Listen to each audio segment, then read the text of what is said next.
வணக்கம் அன்பு மாணவ செல்வங்களே. இன்று நாம் கற்க இருக்கக்கூடிய பாடம் கவிதை பேழை பகுதியில் உள்ள புத்தியை தீட்டு என்பதாகும். புத்தியை தீட்டு என்னும் கவிதை பேழை பகுதியை எழுதியவர் ஆலங்குடி சோமு ஆவார். இவர் திரைப்பட பாடல் ஆசிரியர். சிவகங்கை மாவட்டம் ஆலங்குடியில் பிறந்தவர். தமிழக அரசின் கலைமாமணி விருது பெற்றவர். இனி பாடலை பார்க்கலாம். கத்தியை தீட்டாதே உந்தன் புத்தியை தீட்டு, கண்ணியம் தவறாதே அதிலே திறமையை காட்டு, ஆத்திரம் கண்ணை மறைத்திடும்போது அறிவுக்கு வேலை கொடு, உன்னை அழித்திட வந்த பகைவன் என்றாலும் அன்புக்கு பாதை விடு. மன்னிக்க தெரிந்த மனிதனின் உள்ளம் மாணிக்க கோயிலப்பா, இதை மறந்தவன் வாழ்வு தடம் தெரியாமல் மறைந்தே போகுமப்பா.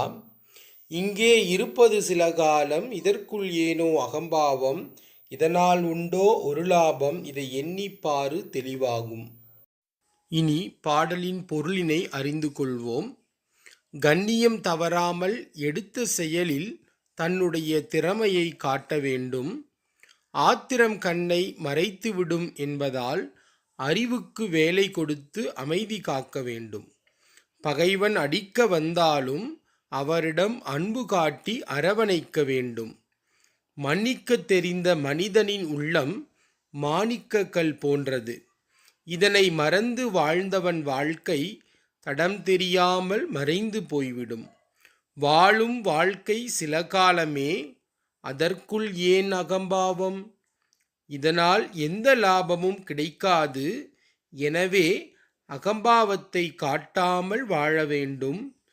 இவற்றை எண்ணி பார்த்தால் வாழ்க்கை தெளிவாகும் என்னும் கருத்தை ஆலங்குடி சோமு அவர்கள் புத்தியை தீட்டு என்னும் பாடலில் முன்வைக்கின்றார். மிகவும் அருமையான கருத்தை அவர் பாடலில் புகுத்தியுள்ளார். மாணவ செல்வங்களே, இக்காணொளியை பயன்படுத்தி பாடநூல் மதிப்பீட்டு வினாக்களுக்கு விடை எழுதி பார்த்து நன்கு பயிற்சி எடுத்துக்கொள்ளவும்.